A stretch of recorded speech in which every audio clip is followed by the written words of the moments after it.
Heliana's Guide to Monster Hunting is possibly the best thing I've bought myself on D&D Beyond, and I think it's one of the coolest concepts in general. I adore crafting in games, generally speaking, and that's no different in D&D, especially if you're in a campaign when there's a lot of downtime. So the campaign I use it in at the moment is a pirate one where they're sailing a lot, because there's a lot of time when nothing's really happening, and being able to craft items fits into that. I'm not here to talk about the systems, though. I'm here to talk about the subclasses. I'm really hoping at some point we get the other parts of Heliana's on here as well, but for now this is what we have in D&D Beyond. So let's get to it. We're going to go ahead and do the transition now. So the 4 subclasses here, there's one for Bard, one for Druid, and one for Paladin, and one for Wizard. As I've mentioned previously, I am a big fan of third-party wizard subclasses because I find the ones that we have based around the schools of magic to be quite boring. This one is sort of halfway between because technically it is a school of magic, but you'll see when we get to it. However, we will be kicking things off with the Bard, which has this incredibly cool artwork, as you can see, just the sickest thing you've ever seen in your life. What a boss. This is the College of Flesh Weaving. If leather is a material, then why not skin itself? Students of the College of Flesh Weaving make works of art out of weeping wounds, transform disfigurement into displays of transcendent beauty, and mold flesh into innovative adaptations inspired by the flora and fauna around them. I cannot read today, this is going to go well. A fleshweaver bard, down on their luck, might find employment as a battlefield surgeon, while the epitome of a fleshweaver's career is to be the chief facemaker to royalty, altering their visage and physiology through biomantic rituals and deft needlework. The vibe is body horror. The body horror thing in Heliana's is pretty strong, at least from what I've seen. I love me some body horror, I really do. Anyway, at level 3, we get malleable visage. Visage? I don't know how to pronounce that word. It could be both. Years spent mending, shaping, and adapting flesh have given you a preternatural ability to modify your own body. You are proficient with surgeon's tools, which you can use as a spellcasting focus. And you know the Alter Self spell, which counts as a bard spell for you, but doesn't count about the number of bard spells you know. Over the course of 1 minute, you can cast the spell without expending a spell slot, choosing only the change appearance option. When you cast this way, it doesn't require concentration. In addition, over the course of 10 minutes, you can use your surgeon's tools to change the appearance of a willing creature. It magically gains the benefit of the change appearance effect of the Alter Self spell, which lasts until it finishes a long rest. After you use your surgeon's tools in this way, you can't do so again until you finish a long rest. It's worth noting that when you change the way that you look with this feature, it doesn't state that there is a time limit on it, which means that you just get to change the way you look as often as you want, basically. Which is fantastic if you're doing like an espionage thing and you want a bard for that, which is a good shout because bards are obviously good at the charisma checks. So, very, very cool, although obviously this is a ribbon feature. So, let's look at the other level 3 feature, which is Suturer. You know the spiritual weapon spell, which is a bard spell for you, but doesn't count against the number of spells you know. You can cast this spell once without expending a spell slot, and you regain the ability to cast it this way. When you cast it as a bard spell, the weapon takes the form of a giant needle and thread and does piercing damage instead of force damage. That's going to be magical piercing. That's obviously not something that's as relevant in 2024 D&D. But that is how I would rule that. You also learn different ways to use this spiritual weapon. You gain the suture benefit below, and you gain an additional benefit when you reach 5th and 10th level in this class. So basically this gets stronger as you go up. This is like the core concept here, is this special spiritual weapon. So at 3rd level you get the suture feature. As a bonus action or an action, you can expend one of your bardic inspiration to move the weapon up to 20 feet and grant temporary hit points equal to 1 roll of your bardic inspiration die to one creature within 5 feet. If the creature has 0 hit points, you can stabilize it instead. That's pretty funky. It is worth noting, this can be you. It does not say another creature, so you can give yourself this temp health. At level 5, you then get Unspool. As an action, you can expend 1 use of your bardic inspiration to move the weapon up to 20 feet and force 1 creature within 5 feet of the weapon to make a strength saving throw against your bard spell save DC. Failure, magical threads wrap around the creature, which is strained for 1 minute. Target can use its action to repeat the saving throw, ending the effect on a success. You can wrap something up, which makes perfect sense. And then at level 10, you get Acupuncture. Acupuncture. Goodness. As an action, you can expend 1 use of your bardic inspiration to move the weapon up to 20 feet. This keeps happening, I know. And make a melee spell attack against 1 creature within 5 feet of it. On a hit, the creature takes piercing damage equal to 1 roll of your bardic inspiration die plus your charisma modifier and must make a constitution saving throw against your bard spell save DC. On a failure, the creature is paralyzed until the end of its next turn. If I remember correctly, yeah, so you can, this basically allows you to move and attack with your spiritual weapon more, because normally it's a bonus action to do all of this stuff, whereas you can use an action and spend your bardic die to do this twice per turn effectively, which is incredibly cool. This is the spiritual weapon subclass somehow. At level 6 we get Ritual Reskin. Over the course of 10 minutes you can perform a surgical ritual on creatures that you can see within 60 feet of you, including yourself. Don't ask me how you perform surgery at 60 feet. I don't understand. Anyway, it's up to the number of... It's charisma modifier number of creatures. The creatures gain one of the following adaptations for the next hour. You can choose one adaptation to affect all creatures. Bull's Buns. The target has advantage on strength saves and counts as one size larger when determining its carrying capacity in the weight it can push, drag, or lift. Cactus Skin. Target is covered in razor-sharp spikes at the end of each of its turns. Each creature grappling it must make a con save against your Bard's spell save DC. On a failure, a creature takes piercing damage equal to your Bardic Inspiration die and releases the target from its grapple. On a success, a creature takes half as much damage and doesn't have to release the target. Great if you're fighting creatures that like to grab stuff, like octopi. There are others, that's just the first one that came to mind. Cat's Paws. The target has advantage on dex checks. It's just dex checks, it's not dex saves, unfortunately. It also doesn't take damage from falling 20 feet or less if it isn't incapacitated. Fish form. The target can breathe underwater and gains a swimming speed equal to its walking speed. Owl sight. Advantage on wisdom checks and initiative rolls. Rhino's hide. Advantage on constitution check and gains temp health equal to one roll of your Bardic Inspiration die plus your charisma modifier, which are lost when the effect ends. After you use this feature, you can't do so again until you finish a long rest or you spend a 3rd level or higher spell slot. I don't know if the intent here is that that's actually advantage on saves as well as checks. It would make sense to me that it would be, but that's not how it's phrased. I would probably rule it as though it would be, because otherwise these are a bit weak, and this is more or less a ribbon feature without that. So that's how I would rule it.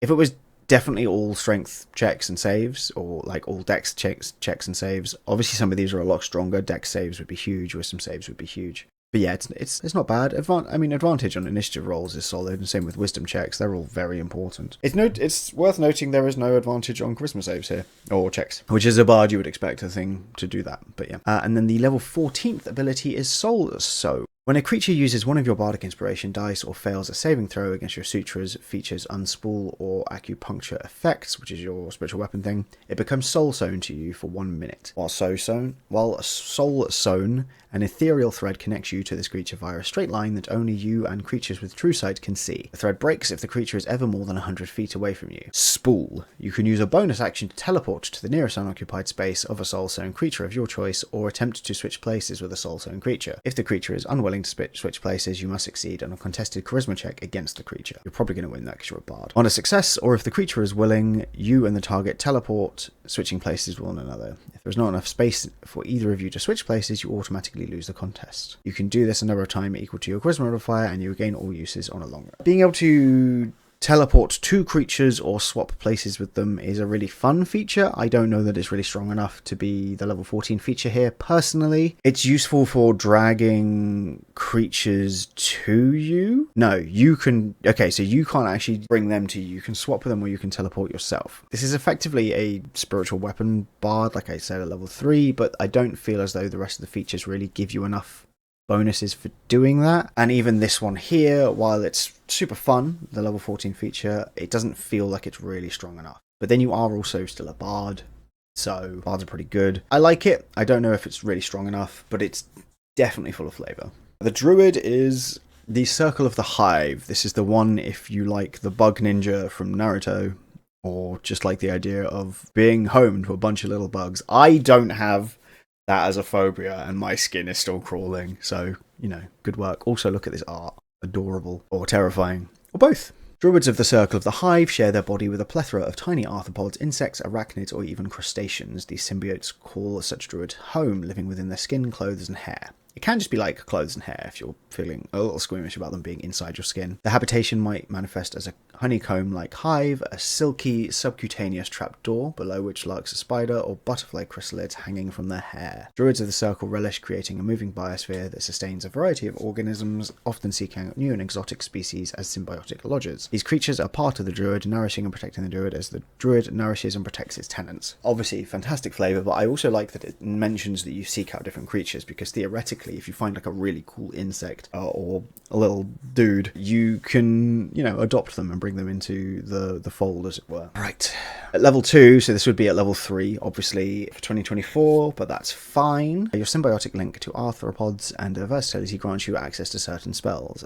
You gain the Swarm cantrip. The Swarm cantrip is a new cantrip for this. You Choose a target within range. A cloud of minuscule poisonous spiders float towards them. The target must succeed in a dex save or become poisoned until the end of its next turn. And then at later levels, it also does D10, 2D10s, or 3D10s of damage. It's a shame it doesn't do damage straight away, but poisoning a creature is incredibly strong, so it does make sense. It's also 90-foot range, which is pretty cool. Then you've got your spells, which is good. All these spells use arthropods in their manifestation. As you get Blur, Web, Fly, Hypnotic Pattern, Arcane Eye, Giant Insect, Insect Plague, and Mislead. Those are all from the basic rules. Those are not any of those new spells. It's just the Swarm cantrip that is. Also, at this level, you get Swarm Shape. When you use the Wild Shaped feature, you can turn yourself into a swarm of creatures, adhering to the normal limitations on CR and speed. You can be a swarm of little dudes instead of a singular creature, which is a lot of fun. I don't think that especially breaks open the Wild Shape feature for you, but I don't know that that's the point. Also, at second or third level, depending on which version you're playing, you get Symbiotic Biosphere. Symbiotes that inhabit your body flit in and around you, harmless until threatened. As a bonus action, you can release pheromones, stimulating hyperaggression in your symbiotes for the next minute. When you are targeted by a melee attack from a creature within 15 feet of you, you can cause the swarm to retaliate, forcing the attacker to make a con save against your druid spell save DC. The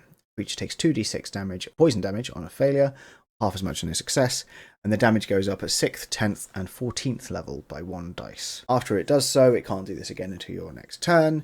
You can use this feature a number of times equal to your wisdom modifier, and you regain all uses on a long rest. You can also communicate with arthropods using pheromones conveying basic motions and ideas, which is Protect the Monarch is your level 6 feature. Your connection to the arthropods you host become deeper. They regard you as a worker bee would its queen, and then they gladly sacrifice themselves to protect you. While your Symbiotic Biosphere feature is active, which is the thing we just talked about, whenever you take damage from a source you can see, you can use the reaction to command the insects to swarm in front of you, deflecting some of the damage. And then it talks about how damage reduction works. You can reduce the incoming damage by an amount equal to your wisdom modifier plus half your druid level.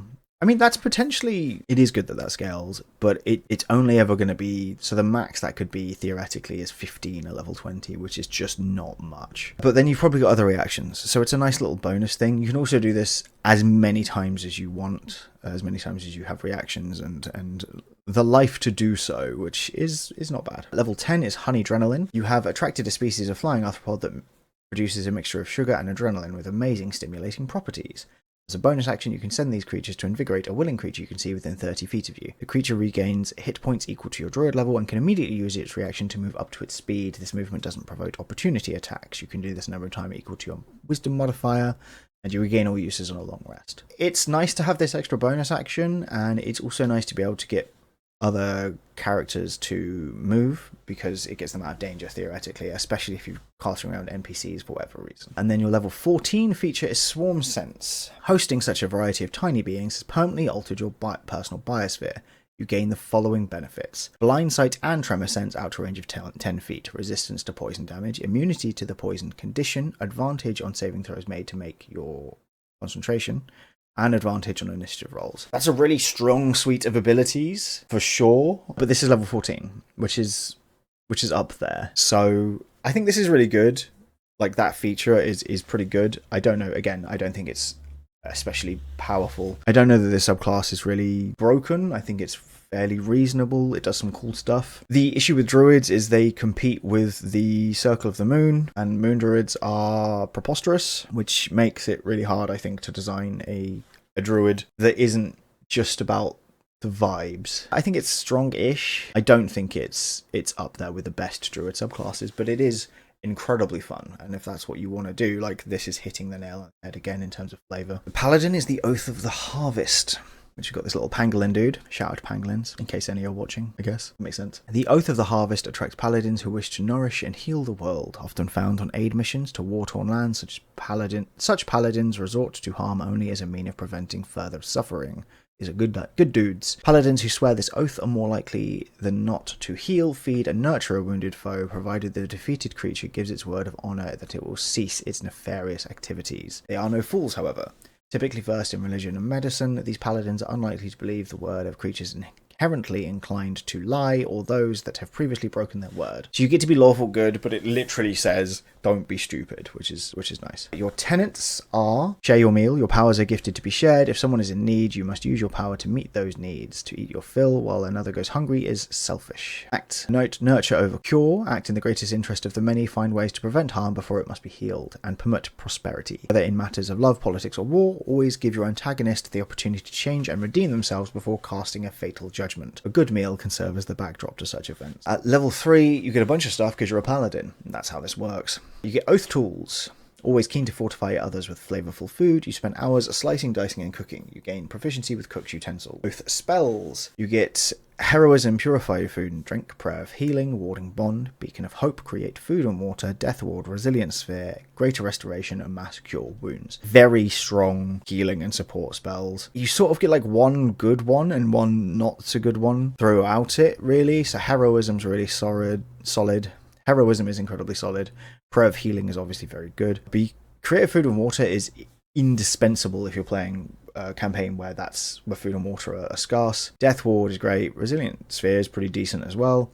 And then Grace to Restoration and Mass Cure Wounds are both very, very good. You also get your Channel Divinities. You get Vow of Sustenance is the first one. As a bonus action, you can place a ward around a creature within 60 feet of you. When you do this, at the start of each and at the start of each of its turns for the next minute, the creature gains temp health equal to twice your charisma modifier. That's potentially 10 temp health a turn, which is decent. And as a bonus action, you can take any amount of necrotic damage up to your current number of hit points, which can't be reduced in any way. Up to 4 creatures you can see within 30 feet of you regain hit points equal to half the necrotic damage taken. You can take damage to heal that between 4 creatures. So you can potentially take 50 damage, for example, and then heal up to 200, depending on the number of creatures they are, which, I mean, that's a lot of health. This is a great emergency heal button to the point where the temp health is basically pointless. There's really no reason not to do that. It doesn't say that the creatures have to be up either, so as long as you can see them and they're within 30 feet of you, then this is something you can do. If you build yourself specifically for health as well, then this is going to make you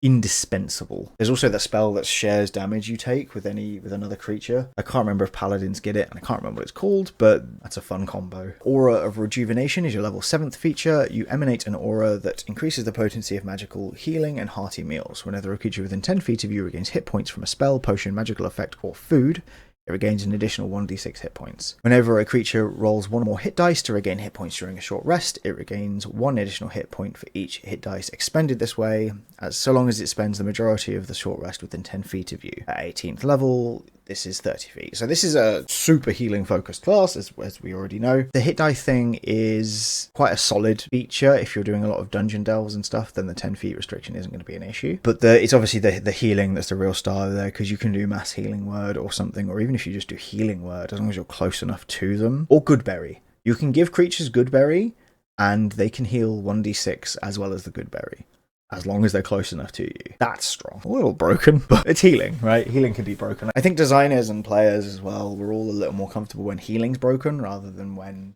damage is broken, outside of the Twilight Domain Cleric, which is very silly, as we all know. Level 15, we get Host of Heroes. Over the course of an hour, which can be done during a short rest, you can magically augment a meal, mundane or magical, for you and up to 9 other creatures. That's so many creatures. Using 25 gold of rare spices and 25 gold of diamond dust. Don't eat diamond dust, kids. Once consumed, a creature partakes of the feast and gains the following benefits for the next 8 hours. This is a solid list of stuff. The creature has advantage on con saves. The creature has resistance to poison damage. The creature is immune to the frightened condition, and the creature gains 2d10 temp health. You can only do this once per long rest. If you know that you're going up against a green dragon, for example, one that uses poison, then this is just preposterously strong. It is niche, but advantage on con saves is nearly always good. Immune to the frightened condition is huge when you're fighting dragons, and you likely will be at level 15. And then obviously temp health is nice. We all like temp health. Pretty strong. And then we've got the level 20 features, so this is the capstone, is Avatar of Nourishment. As a bonus action, you become a wellspring of life force, gaining the following benefits for the next minute. At the start of each of your turns, each creature within 30 feet of you, including you, regains hit points equal to your charisma modifier and gains temp health equal to your charisma modifier. So that's 5 healing and 5 temp for most characters. Although a lot of my campaigns, you end up with like 22, 24 health, charisma, or whatever your main stat is. So that would be more in those cases, but hey. As a bonus action, you can cast a Revivify spell without having it prepared and without expending a spell slot. Material components are still required. As long as you've got diamonds, you can just spam Revivify. And whenever a creature within 30 feet of you takes damage, you can use reaction to grant that creature resistance to that damage. After you use this feature, you can't do so again until you finish a long rest, or if you spell a 5th spell slot to do. That's, again, really, really strong. This is maybe like the strongest healing-based paladin subclass. I could be wrong. I frequently am, at least according to my children. But this is a solid suite of abilities, and on top of that, you still get to smite stuff. It's cool. It's got a lot going for it, and it's got a lot of flavor.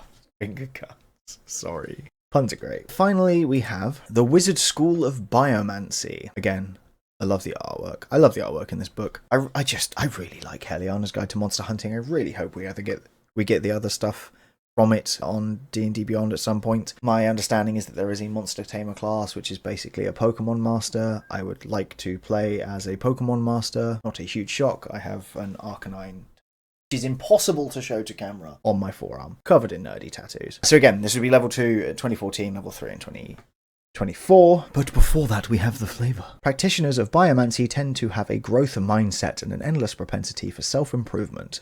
They like hustle culture. You likely bear symptoms of this continual desire to improve yourself. Patches of scales, manes of peacock feathers, hawk's eyes, adhesive palms, gills. The list is as long as there are ideas to try. Biomancers are masters of biomantically enhanced surgery, transplanting specially grown or amputated appendages onto other creatures and themselves. Right, so this is important. You get your list of Biomancy spells, Biomancy Savant. It changes a bunch of spells from the basic rules into Biomancy spells, but it also adds in some spells as well.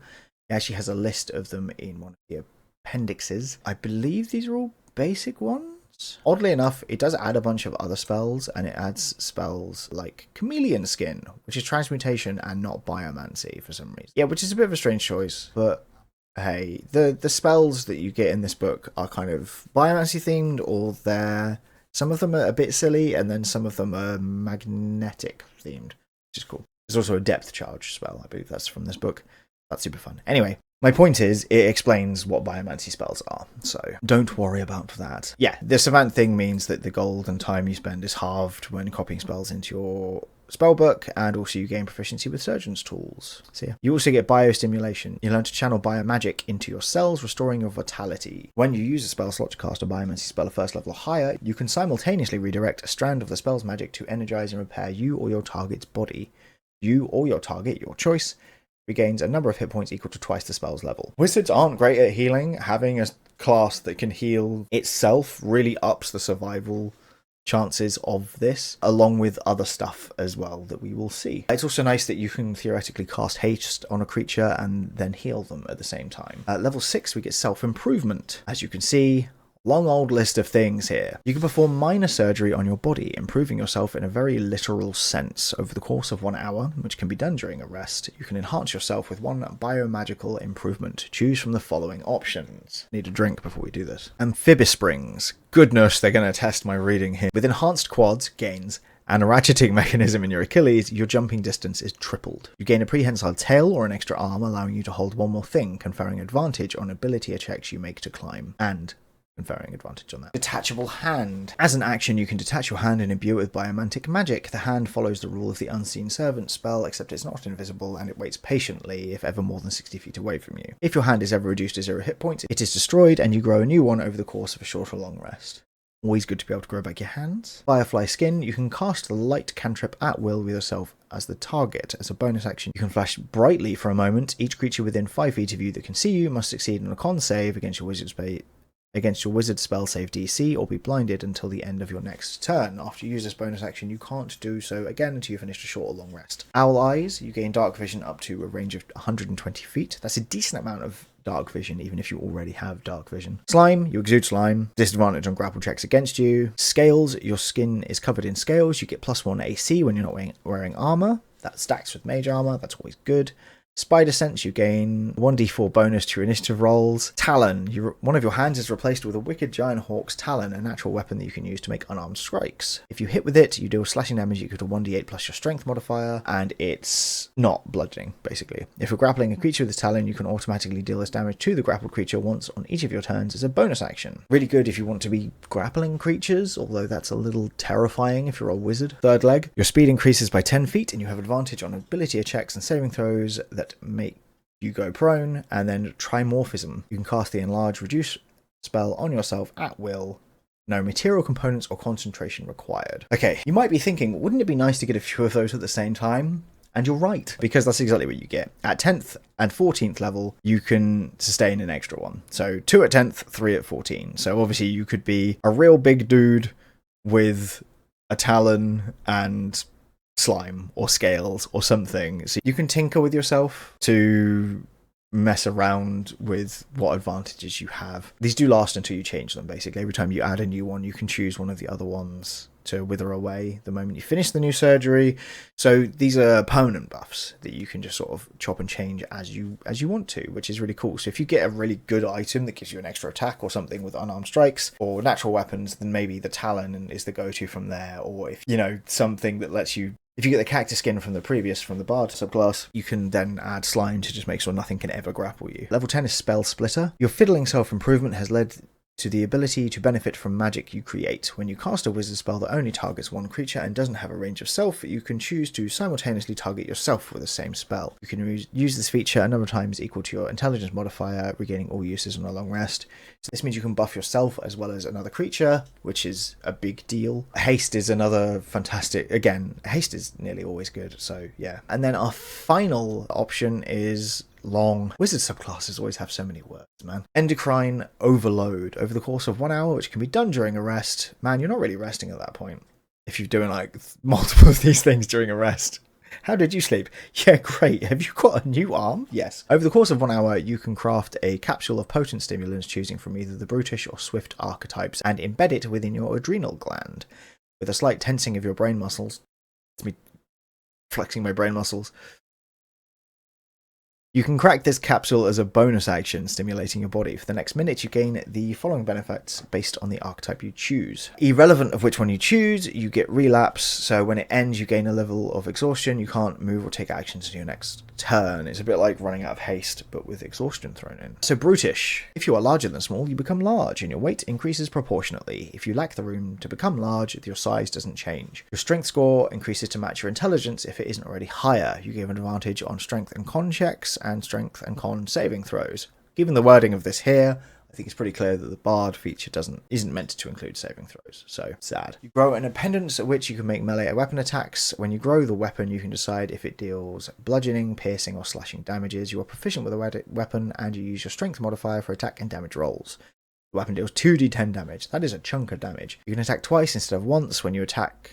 When you use the attack action, you ignore this if you've already got an extra feature like extra attack. So yeah, twice, no more than twice. You gain temp health equal to twice your intelligence modifier at the start of each of your turns. That's probably 10 temp health every turn is a lot. Also, all of that is a lot. It lets you kind of like just buff yourself to high heaven and then run in and start beating things up, which is cool. But because you'll be using this weapon and not the talon, it sort of negates the talon from earlier if you're still planning on using that. Worth noting. And then swift, your dex score increases to match your intelligence. If it's not already higher, you have advantage on dex and saving throws. Dex checks, a casting time of 1 action or bonus action. It's always nice. Gain the benefits of the haste spell, which cannot be dispelled. Double speed, extra AC. You can take an additional action on each turn. I think Swift is going to be the one that most people pick most of the time, but if you do need to get in there and throw down, you can. The School of Biomancy is filled with tweaks that you can constantly make over the course of a campaign. This is the level 14 feature. It almost feels like you want to be a fighter or something before becoming a wizard.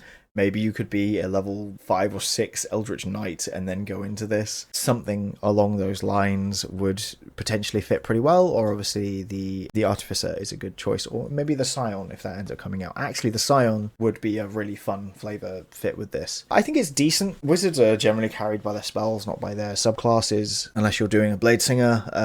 So I think it's kind of less important here, which means that as I tend to do, I look at the vibes of a subclass more than the strength of it for wizards especially, and I think that the vibes here are immaculate. I think overall the strength of the subclasses here isn't as high as it could be. I'm going to quickly look at feats.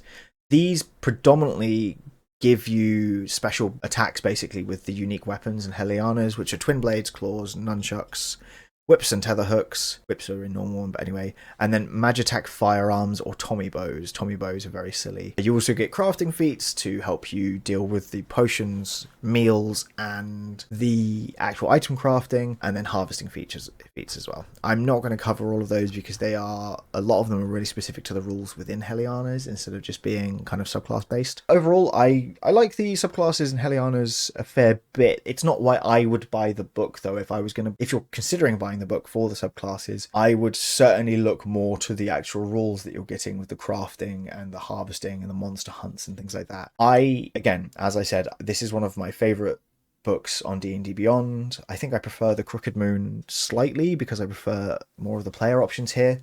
But as a DM, Heliana's Guide has given me an indispensable kit of tools, a toolkit if you will, that has massively boosted how I can run my campaigns. It also comes with cool weapons and just a bunch of really fascinating things alongside that, as well as some really interesting spells. So I love Heliana's Guide. Like I said, I really hope we get the second part or another part of it at some point. Please, D&D Beyond, if you could finish bringing it there along with the other Valda's Spire of Secret stuff, that would be great. But in the meantime, if you are considering picking this up, I do think it's worth it. I don't know if it's worth it because of the subclasses specifically, but I do like the subclasses. So that's that.